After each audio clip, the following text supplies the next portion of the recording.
Railway, రోడ్లు, aviation వ్యవస్థ బాగుపడితేనే ఆ దేశం యొక్క ఆర్థిక వ్యవస్థ బాగుపడుతున్న విషయం వాస్తవం.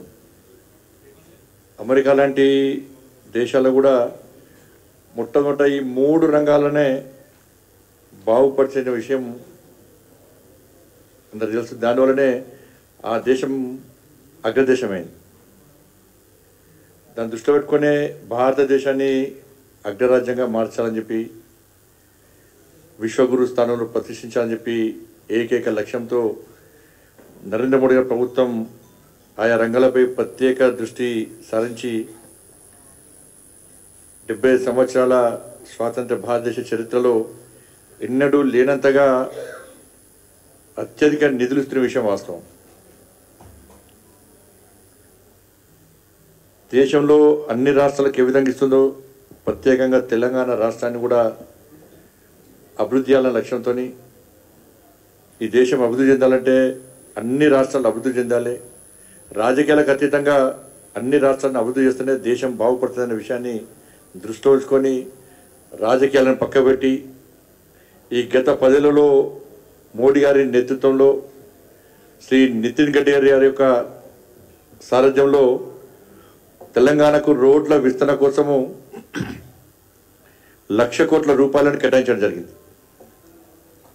ఇవాళ గతంలో గుంతల రోడ్లతోని ఏ ప్రాంతాలకు పోవాలన్నా కూడా 4-5 గంటలు ప్రయాణం చేయాల్సిన పరిస్థితుల్లో నరేంద్ర మోడీ గారి ప్రభుత్వం యొక్క సహకారంతో ఏ ప్రాంతానికైనా 2 గంటల వ్యవధిలో కూడా ఇవాళ ఈజీగా పోతున్నామంటే అది నరేంద్ర మోడీ గారి యొక్క ఘనత అనే విషయం మనకు తెలిసిన అంతకు 18,000 కోట్ల రూపాయలతోనే ఇవాళ త్రిపుర నిర్మిస్తున్న విషయం వాస్తవం. దాంతోపాటు నేషనల్ హైవేతో పాటు గ్రామాల్లో గ్రామీణ సడక్ యోజన విషయంలో కానీ, సిఆర్ఎఫ్ నిధులతో కానీ అనేక నిధులను గ్రామం నుంచి నగర స్థాయి వరకు, రాష్ట్ర రాజధాని వరకు కూడా అన్ని రోడ్లను నిర్మిస్తున్నటువంటి ప్రభుత్వం కేంద్ర ప్రభుత్వం.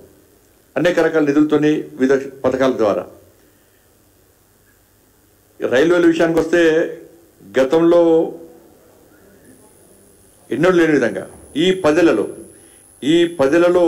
32,000 కోట్ల రూపాయలు ఖర్చు చేసినాం రైల్వేస్ కోసం. కొత్త రైల్వే ప్రాజెక్టులు కానీ, రైల్వే నిర్మాణాల కోసం కానీ. కేవలం ఈ ఒక్క ఏడాది బడ్జెట్లోనే 5,336,000 కోట్ల రూపాయలను రైల్వే నిధుల కోసం ఇలా కేంద్ర ప్రభుత్వం కేటాయించి తెలంగాణ రాష్ట్రానికి. ఇంత పెద్ద మొత్తం చరిత్రలో, దేశ చరిత్రలో, ఉమ్మడి ఈ తెలంగాణ చరిత్రలో ఎప్పుడు కూడా ఇంత పెద్ద మొత్తంలో నిధులు కేటాయించిన ఘనత ఎవరికి లేదు. కేవలం నరేంద్ర మోడీ ప్రభుత్వము ఇలా 10 ఏళ్లలో 32,000 కోట్ల రూపాయలు, ఈ ఒక్క ఏడాదిలోనే రైల్వే బడ్జెట్లోనే 5,336,000 కోట్ల రూపాయలను ఇవాళ తెలంగాణకు కేటాయించడం జరిగింది. ఇలా సికింద్రాబాద్ చూడండి, ఇవాళ సికింద్రాబాద్ రైల్వే స్టేషన్ 720 కోట్లతోని సికింద్రాబాద్ రైల్వే స్టేషన్ను ఏ విధంగా అద్భుతంగా తీర్చిదిద్దామో, ఇలా వరల్డ్ క్లాస్ నెంబర్ 1గా ఎట్లా చేస్తామో ఒకసారి మనం ఆలోచించిన అవసరం ఉంది. 350 కోట్లతో నాంపల్లి రైల్వే స్టేషన్ మొత్తం పూర్తిగా రూపురేఖలు మార్చేస్తున్నాం 350 కోట్లతో. దాంతోపాటు రేపు నరేంద్ర మోడీ గారు వర్చువల్ ద్వారా ప్రారంభిస్తున్న చెల్లపల్లి కొత్త టెర్మినల్ రైల్వే స్టేషన్ ప్రారంభించబోతున్నారు. వర్చువల్గా రెగ్యులర్గా రేపటి నుంచి 24 ట్రైన్స్ చెల్లపల్లి నుంచి రాకపోక సాగించబోతున్నాయి. దాదాపు 500 కోట్లకు పైగా ఇవాళ దానికి నిధులు కేటాయించబోతున్నాం. గూడ్స్ రైలు అన్నీ కూడా ఇదే ప్రాంతం నుంచి ఇవాళ ప్రారంభం కాబోతున్నాయి. కాబట్టి ఇప్పటికే అమృత్ కింద 44 రైల్వే స్టేషన్లను ఆధునీకరించడం జరిగింది. తెలంగాణ రాష్ట్రంలో కూడా అనేక రైల్వే స్టేషన్లు ఉన్నాయి. 44 రైల్వే స్టేషన్లను ఇవాళ ఆధునీకరించబోతున్నాం. 5 వందే భారత్ ట్రైన్లను కూడా మనం ప్రారంభించడం జరిగింది. ఇవాళ వందే భారత్ ట్రైన్ ద్వారా ప్రజలకు ఎంతో ఉపయోగపడే విధంగా ఇలా కేంద్ర ప్రభుత్వం సహకరించి వస్తున్నది. ఇన్ని రకాలుగా తెలంగాణ రాష్ట్రానికి కేంద్ర ప్రభుత్వం నరేంద్ర మోడీ గారి నేతృత్వంలోని ఎన్డీఏ ప్రభుత్వం, భారతీయ జనతా పార్టీ ప్రభుత్వం సహకరిస్తూ తెలంగాణ అభివృద్ధికి సహకరిస్తుంటే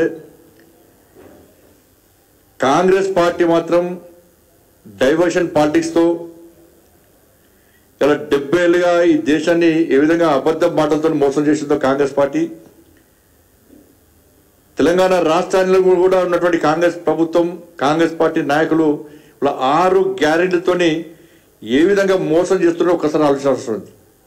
ఇలా ప్రజలు 6 గ్యారెంటీ గురించి ప్రశ్నిస్తారని చెప్పి భయపడ్డటువంటి కాంగ్రెస్ పార్టీ ఇలా ఎమోషనల్ పాలిటిక్స్ను తెరపై తీసుకొచ్చి ఏడాదిగా ఇలా టైంపాస్ పాలిటిక్స్ చేస్తూ ఉన్నది.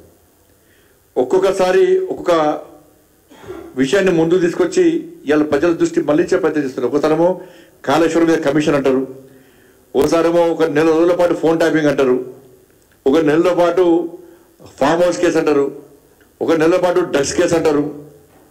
ఇవి వాళ్ళ కొత్తగా ఫార్ములా ఈ కార్ రేస్ కేసు మళ్ళీ స్టార్ట్ చేసారు. ఇప్పుడు ఇది ఏంటంటే 6 గ్యారెంటీల మీద ప్రజల దృష్టి మళ్లించడంలో లేదా ప్లాన్ ఇది. గతంలో కేసీఆర్ ప్రభుత్వం చేసింది ఇదే. ఇలా కాంగ్రెస్ పార్టీ ప్రభుత్వానికి మోసం చేయడంలో గురువు కేసీఆర్. వీళ్ళు ప్రజల సమస్యలను 6 గ్యారెంటీలను ఏ విధంగా పరిష్కరించాలని చెప్పి, ఏ విధంగా పాలన కొనసాగించాలని చెప్పి స్టడీ చేస్తలేదు, దాని గురించి పట్టించుకోలేరు. కేసీఆర్ గతంలో ఏ విధంగా 10 సంవత్సరాలు మోసం చేసిండు, ఏ విధంగా ప్రజలను నమ్మించిండు, వాగ్దానాలను విస్మరించి ప్రజలతో అయితే మళ్ళీ ఎట్లా మోసం చేసి ఎట్లా ఎన్నుకోబడ్డాడు, ప్రజలు ఏ విధంగా మోసం చేసిండు అని చెప్పి ఆ విషయంలో శిక్షణ పొంది తిరిగి సేమ్ మోసాలు ఇలా కాంగ్రెస్ పార్టీ చేస్తున్నది. వాళ్ళు ఇదే అధికారులు వాళ్ళే, నాయకులు వాళ్ళే, దాళ్ళకి ఎలక్షన్లో సగం పొందున్నారు. ఆ బీఆర్ఎస్ పార్టీ ప్రభుత్వంలో ఏ విధంగా మోసం చేసిన అధికారులు వాళ్ళు దాని సగం మంది వీళ్ళ సంఖ్యలో ఏరారు. కాబట్టి ఏ విధంగా మోసం చేయాలో ఇవాళ ప్లాన్ చేస్తున్నారు. ఇవాళ కేసీఆర్ అంతే ఏదైనా ఇష్యూ వచ్చినప్పుడు టక్కన డైవర్ట్ చేస్తుండేది దానిగా మరి వెంటనే ఇక మళ్ళీ దాని గురించి చర్చ జరిగేది. మీడియాలో బ్రేకింగ్ కానీ తెల్లారి హెడ్లైన్స్ కానీ మొత్తం కొత్త ఇష్యూ అది. ఇక రైతుల ఇష్యూ వచ్చినప్పుడు ఇంకో ఇష్యూ తయారు చేస్తుండే, ఇష్యూ క్రియేట్ చేస్తుండే, ఆయన తయారు చేస్తుండే చర్చ జరగకుండా. సేమ్ కాంగ్రెస్ పార్టీ ప్రభుత్వం కేసీఆర్ ఎట్లా చేసిందో సేమ్ అట్నే చేసే ప్రయత్నం చేస్తున్నది. వాళ్ళు ఇప్పుడు లోకల్ బాడీ ఎలక్షన్స్ ఉన్నాయి. లోకల్ బాడీ ఎలక్షన్స్ ఇలా తల మీదకి వచ్చాయని చెప్పి, ఎందుకంటే మార్చి లోపల ఎన్నికలు నిర్వహించకుండా లోకల్ బాడీ ఎలక్షన్ జరగకుంటే ఇలా 15th ఫైనాన్స్ నుంచి రావాల్సినటువంటి 2,000 కోట్ల రూపాయల నిధులు ఆగిపోతాయి. కాబట్టి 80% ఎన్నికలు జరపాలి. ఎన్నికలు గెలవాలంటే